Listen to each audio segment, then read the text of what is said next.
Hi. If you have ever tried to integrate AI into your business, you probably have experienced one of these. Someone has showed you the working model inside of notebook, like Jupyter Notebook, but after several weeks of work, there's no ready uh, application, like mobile app or web application to showcase to your clients and other shareholders. Another use case is that your developer suggested to start with OpenAI as main AI brain, basically, to rely on this public model.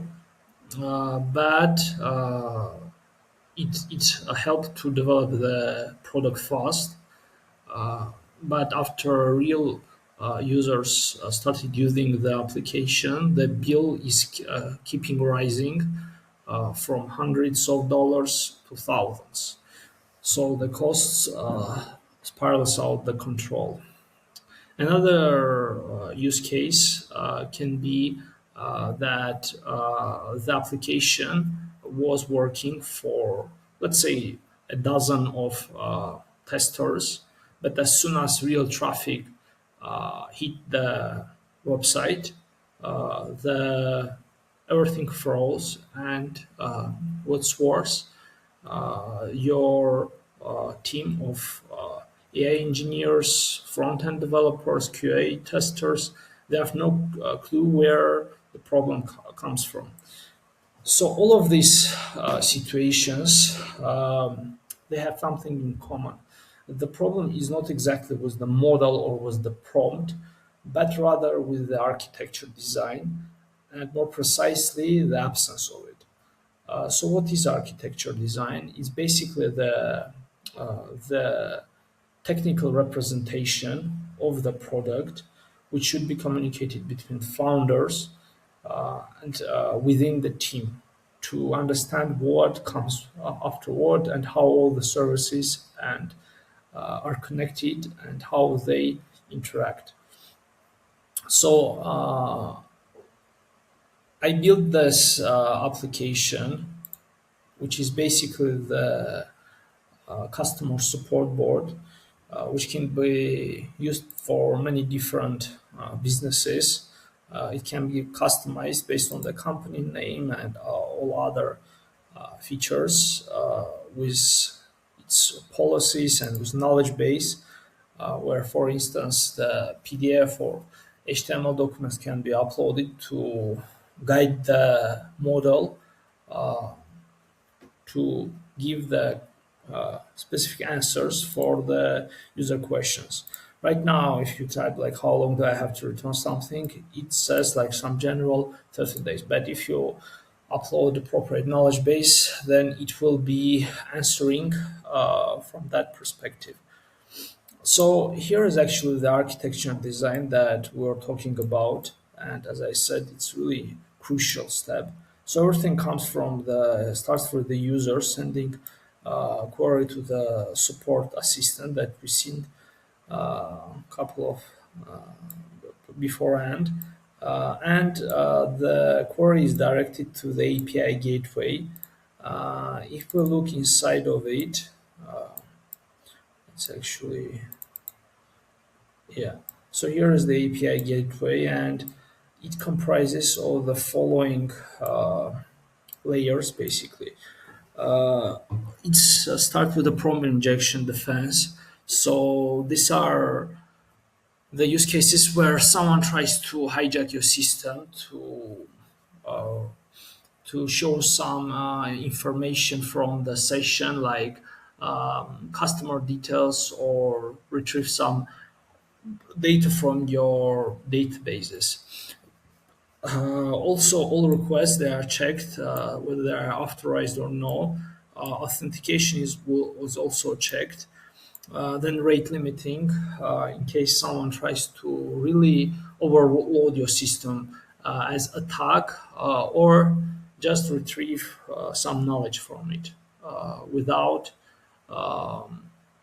respecting the rate limits.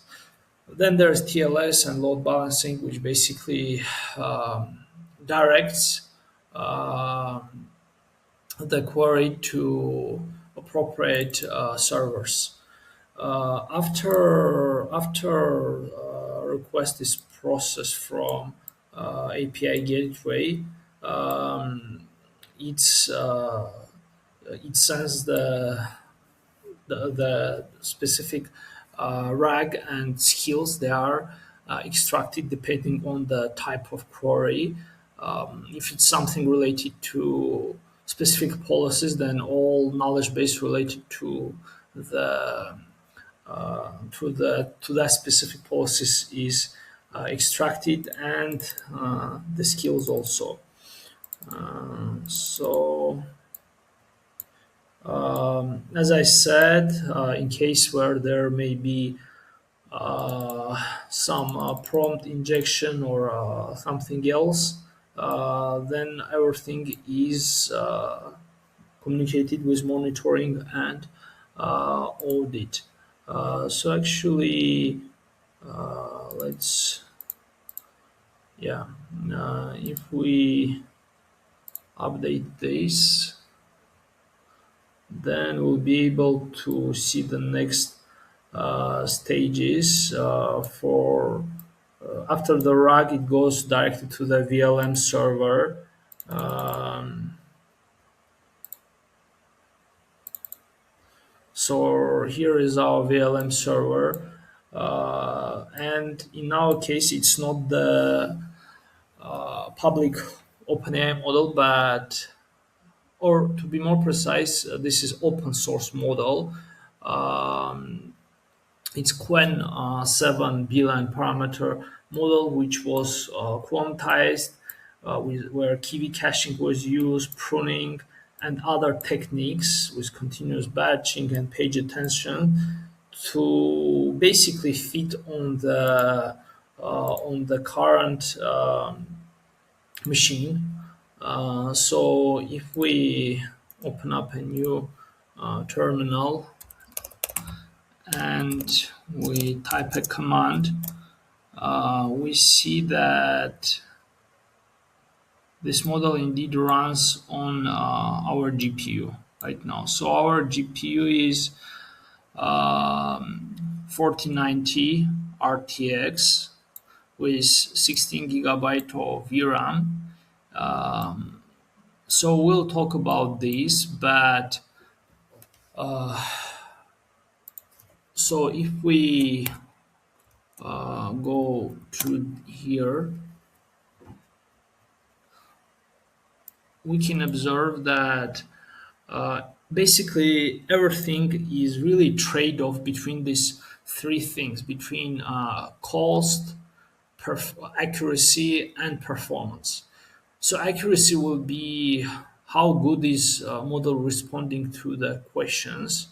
The costs is like the bigger is the model. Like if we have chosen another model instead of 7 billion parameter, let's say for 80 billion parameter, then the cost will be higher and the accuracy will most probably be higher. But the cost will be higher because you will need more servers or more powerful servers with bigger VRAM and other things. From the performance side, again, you may need to quantize and have multiple servers to really keep the performance metric under appropriate levels. So the users are not frustrated when the queries are really late. So if we quickly go to the other parts, we see that the database clearly should be connected to the vLLM server, because there will be some information that will be passed, and between these two nodes, basically, there will be logs for each query, and there will be need to retrieve some information from the database for the vLLM server as well for this specific project. So one is a really important part of this whole design is the improvement loop, and actually many projects I have seen that this part is being really overlooked by developers. Um, so if we manage to open this up, okay, we can observe what it is inside of it. So improvement loop is basically and reinforcement learning with human feedback, where basically all these techniques that are shown, like side by side A and B, preference data set, and other components, they are all for one reason and one reason at all. So